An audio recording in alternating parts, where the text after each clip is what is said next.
Hello, welcome to Bradbury TV. If you are new here, please subscribe and turn on the notification so you don't miss our next video. How the First Liberian Civil War began. Is there ever such a thing as a peaceful war?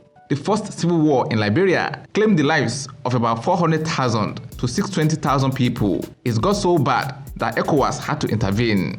No such thing as a peaceful war, ever. It all started when Samuel Doe led a coup that overthrew the elected government of William R. Tobet in 1980. This made him the first non-American Liberian president since the country was established by the freed slaves. He established a military regime called the People's Redemption Council, and he received a lot of support from indigenous Liberian ethnic groups that had been excluded from power. Doe was supposed to be their savior, but in no time, he proved them wrong, especially when he got very upset about having an opposition.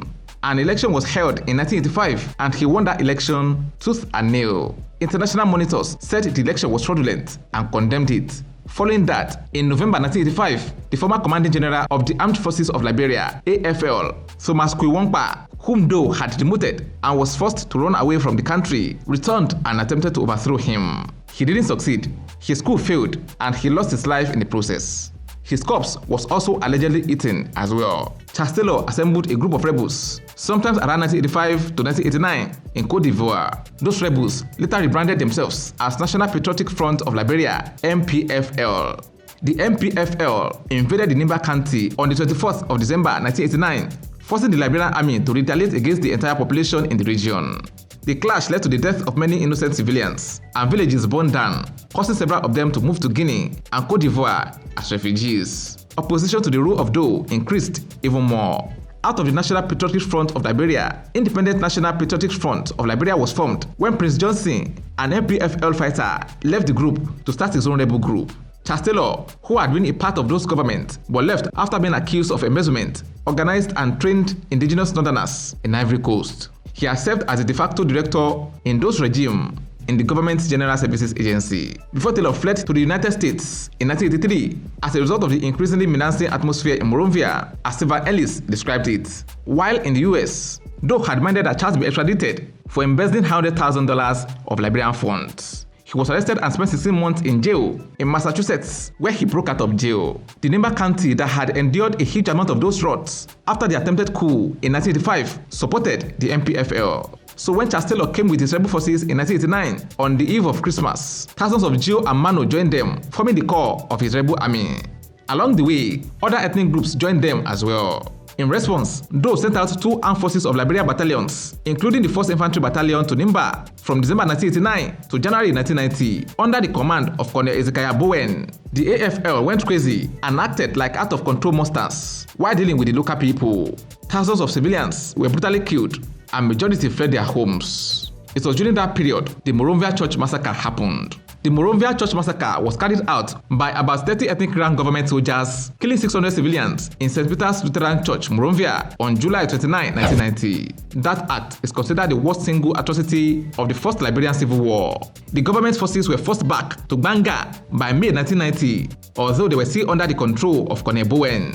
On May 28, they lost the town to NPFL, and by June 1990, Taylor's forces began laying siege on Monrovia. Having formed the IMPFL, they together with NPFL continued to lay siege on Monrovia, and the government forces continued to defend. By August 1990, the 16-member ECOWAS agreed to send in Economic Community Monitoring Group, ECOMOG, a joint military intervention force, placing it under Nigerian leadership. ECOMOG arrived Liberia from Nigerian and Ghanaian vessels on August 24, 1990. Other non-ECOWAS countries like Uganda and Tanzania joined the mission. ECOMOG's primary objective was to establish a compulsory ceasefire, stop the killing of civilians, establish an interim government until when elections could be held, and ensure the safe removal of foreign nationals from Liberia. They also wanted to prevent the spread of the civil war to other neighboring countries. They tried to persuade Doe to resign, and despite the fact that he was besieged in his mansion, he refused to resign. He was captured on September 9, 1990 by the IMPFL, where he visited the headquarters of ECOMOG. He was taken to Caldwell Base, where he was brutally tortured before being killed and then dismembered. The power tussle between the IMPFL and NPFL continued after those deaths. The streets of the capital were covered with blood, and the ECOMOG stepped in again to restore some sense of peace. they managed to ensure an agreement between Taylor and Prince Johnson. The first 7 peacemaking conferences held to restore peace failed. The battle was won, but the war continued in Liberia until a ceasefire was agreed upon in 1995. Taylor agreed to that and even to a timetable to demobilize and disarm his troops. In 1996, fighting began again, and it was so brutal that an immediate evacuation of most international non-governmental organizations was called for. It also led to the destruction of a large part of Monrovia. The battles ended in August 1996 by the Abuja Accord in Nigeria, agreeing to disarmament and demobilization by 1997, and elections in July of that year. Simultaneous elections for the presidency and National Assembly were finally held on July 1997 in an atmosphere that was not conducive to free movement and security of persons. Taylor and his National Patriotic Party (NPP) won the elections against 12 other candidates. With the power of alleged widespread intimidation, Taylor took 75% of the presidential pool. No other candidates won more than 10%, while the NPP also won a similar proportion of seats in both parliamentary chambers. On August 2, 1997, Ross Perry handed power to elected President Charles Taylor. It was believed that Liberians had voted for Taylor to put an end to bloodshed, and while it reduced, it wasn't completely gone.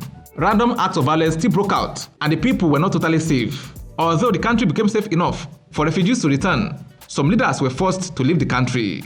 But today, there is peace in Liberia, and anyone who witnessed those dark days will never pray for war again.